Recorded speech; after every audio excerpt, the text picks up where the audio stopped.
On va parler du scandale qu'il y a eu aux États-Unis ces quelques derniers jours et ce n'est pas prêt du tout de s'arrêter.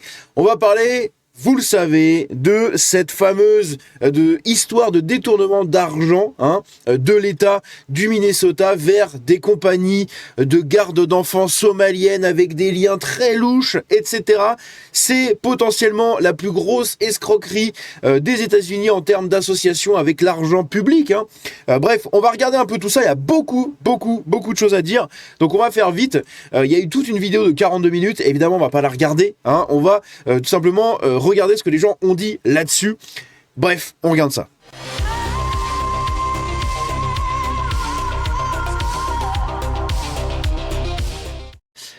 On va commencer d'abord par parler de ça, puisque c'est très important selon moi. Déjà, alors attendez, je vais juste remonter ça, hop là. Ici, on voit la différence entre les décos de Noël à l'Élysée et à la Maison Blanche. Voilà, bon alors, vous en faites ce que vous voulez. Mais globalement, il y a un côté qui a l'air quand même un peu plus sympa que l'autre en termes de décoration et d'envie de décorer le bâtiment. Voilà, bref, ça n'a rien à voir avec l'histoire, mais c'est quand même quelque chose que j'avais sauvegardé parce que ça me paraissait assez rigolo. Et donc ici, nous avons Nick Shirley. Nick Shirley, c'est un vidéaste, créateur de contenu, journaliste indépendant, tout ce que vous voulez, qui est en train de lever, mais des lièvres, mon pauvre, c'est des lièvres de cette taille-là. C'est des lièvres, il faut un quintal, les lièvres, ok? Il est en train de lever des lièvres aux États-Unis, notamment au Minnesota, l'État de Tim Walz. Tim Walz, tout le monde le connaît, je pense, ceux qui s'intéressent un minimum à la politique américaine. Et comme nous dit ici cette personne, donc, un journaliste indépendant, Nick Shirley, semble avoir levé un gros lièvre. Des dizaines de centres d'accueil pour enfants fantômes touchent des millions de dollars dans le Minnesota de Tim Walz, ex-candidat à la vice-présidence. Et l'État semble peu soucié de contrôler ce qui se passe. Des dizaines de centres d'accueil avec des enfants fantômes. C'est-à-dire qu'il n'y a aucun enfant ici. Mais ils touchent de l'argent public. Ils touchent de l'argent et des millions de dollars. Et personne ne sait où ils vont. Il n'y a pas d'enfants dedans. Les gens ne veulent pas en parler. C'est ultra bizarre. Donc je vous invite, si vous avez le temps et que vous comprenez bien l'anglais, etc., et que vous n'êtes pas saoulé, à découvrir cette vidéo. Moi, il faut que je la regarde. Je l'ai toujours pas regardée, donc je pense que on la regardera peut-être en live. Je pense que ça pourrait faire l'objet d'un live. Ça pourrait être intéressant et je vous traduirai en direct tout ce qui se passe. Mais en gros, le mec a sorti une vidéo de 42 minutes où il expose absolument tout. Et le pire dans tout ça, c'est que ça a été partagé par la planète entière. 140 millions de vues. 140 millions de vues, le tweet. 140. Je sais pas si vous vous rendez compte, 140 ce que c'est, même pour un anglophone. 140 millions de vues pour son tweet. Avec sa vidéo dessus, justement. Donc c'est une vidéo YouTube de 42 minutes où il expose absolument tout, il remonte un peu l'enquête, etc. En fait, il reprend le taf de la personne qui est derrière lui, c'est un journaliste, un vrai journaliste aussi à côté, qui avait déjà commencé à lever ces lapins-là. Et lui est arrivé et a permis de médiatiser le truc. Ça en a fait une histoire explosive, donc on garde ça de côté, mais je pense qu'on en fera l'objet d'un live, histoire que ce soit assez intéressant. Toujours autour justement de ce qui se passe avec la fraude autour des associations somaliennes, je vous ai dit, il y a pas mal de choses à voir. On a notamment cette personne-là ici. Maintenant que nous savons tous que la fraude médicale est une industrie qui brasse des milliards de dollars dans le Minnesota, pouvons-nous obtenir des réponses au sujet du meurtre de la députée Melissa Hortman ? Melissa Hortman est la seule démocrate à avoir voté contre l'accès aux soins de santé pour les clandestins. Elle a fait échouer le projet de loi. C'est une démocrate. C'est une démocrate qui a fait ça. C'est pas une républicaine. C'est une démocrate. Hortman et son mari ont été assassinés peu après ce vote. Son meurtrier a été nommé par Tim Walz. On va voir juste après. La femme du meurtrier travaillait pour Tim Walz. Le meurtrier a déclaré dans sa lettre de confession que Tim Walz avait ordonné le meurtre. Le meurtrier a cité Tim Walz à plusieurs reprises lors de sa comparution. Son meurtrier avait des tracts No Kings dans sa voiture, donc No Kings en référence aux manifestations contre Trump qu'il y a eu. J'en avais parlé, je vous invite à aller regarder ma vidéo dessus. Ce type avait clairement un grain, mais quelqu'un a-t-il posé une question à Tim Walz au sujet de ce lien? Une enquête a-t-elle été menée? Il se passe des choses louches dans le Minnesota. Il se passe des choses vraiment très très louches.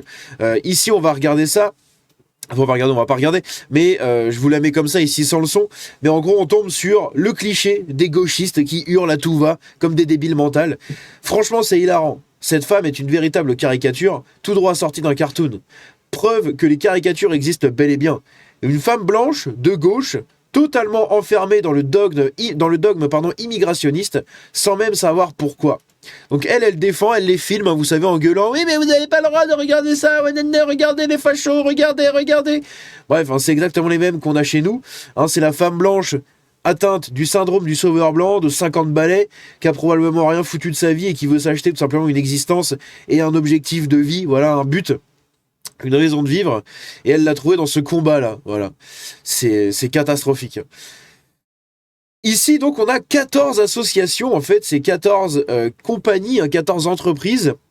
Ce qui n'est pas mentionné, c'est que Nick Shirley a confirmé par la suite qu'il y avait 14 sociétés somaliennes de soins de santé dans ce seul immeuble. Un immeuble avec 14 entreprises. Je répète, 14 sociétés de soins de santé douteuses enregistrées dans un seul immeuble de Minneapolis qui ne font rien d'autre que voler de l'argent de nos impôts. Parce qu'encore une fois, apparemment, il n'y aurait pas du tout d'enfants dedans. Il n'y a pas d'enfants, il n'y a rien, il n'y a personne. C'est hyper louche. C'est vraiment, vraiment hyper louche. Ici, on a un truc assez intéressant de Trump. Il avait fait des déclarations sur la Somalie. Je vous invite à écouter ce qu'il avait dit.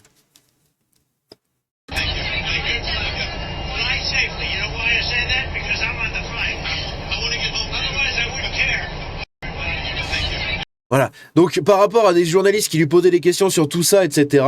Et vous verrez. Enfin, vous allez voir sur la déclaration suivante. Hein. Globalement, tout est là-dedans. Regardez ça.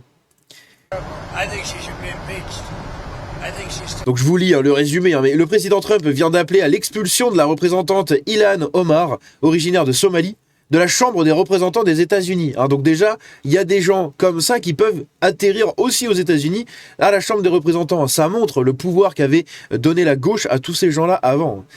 Elle vient de Somalie. Comment ça se passe là-bas? Comment va leur gouvernement? J'adore ces gens qui viennent d'un endroit où il n'y a rien, puis qui viennent nous dire comment diriger notre pays. C'est totalement ça. On va écouter sa déclaration. I think she should be impeached. I think she's terrible. Is she originally from Somalia? Yes, sir. So, how are they doing this? How's their government? Do they have a president? Do they have a council? Do they have anything? Do they have police? I love these people that come from a place with nothing. With nothing. No anything. And then they tell us how to run our country.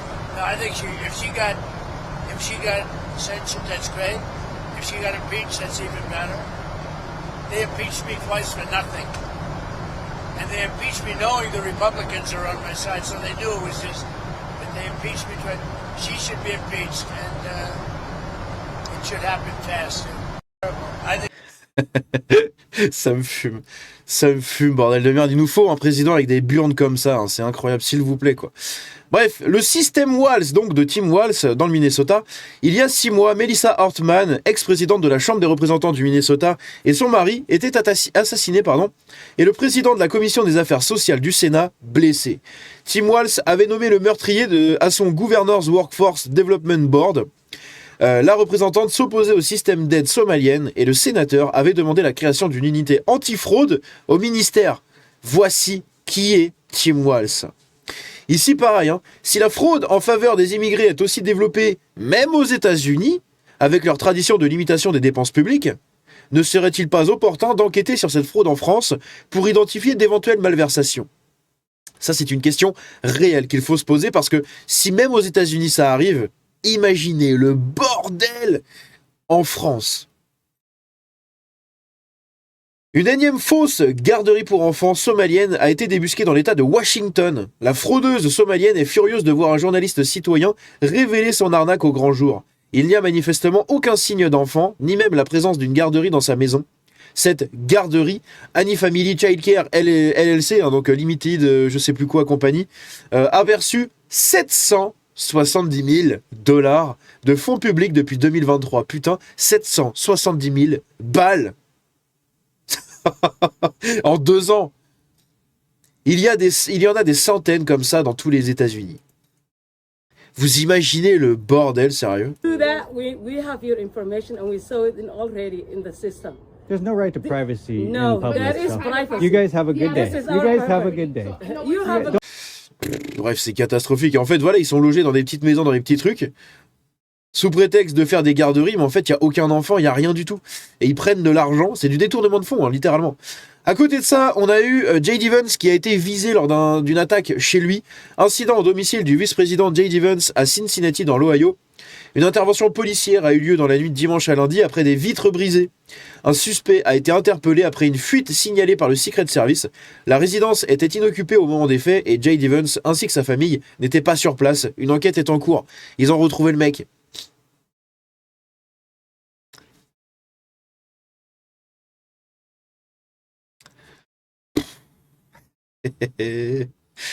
William Defour, 26 ans, a été inculpé après avoir tenté de s'introduire par effraction au domicile du vice-président, J.D. Vance, dans l'Ohio. Il utilisait un marteau pour briser les fenêtres. Tous les mêmes, voilà. Et ici, très intéressant, je vais vous traduire ça, mais regardez, on apprend tout simplement que le gouverneur du Minnesota, Tim Walz, annonce qu'il renonce à se présenter à sa réélection. Sous pression de toute cette affaire autour du détournement de fonds publics de la Somalie, parce que, encore une fois, cette affaire de l'argent public qui va vers des associations cheloues somaliennes aux États-Unis, toute cette affaire-là, elle est en train de scandaliser la gauche comme la droite, en fait. Les Américains ont un rapport, même ceux qui sont d'ultra-gauche, ont un rapport très protectionniste sur leurs dépenses publiques. Hein. C'est vraiment des groupes marginaux par-ci et par-là qui veulent dilapider l'argent et en donner à tout le monde.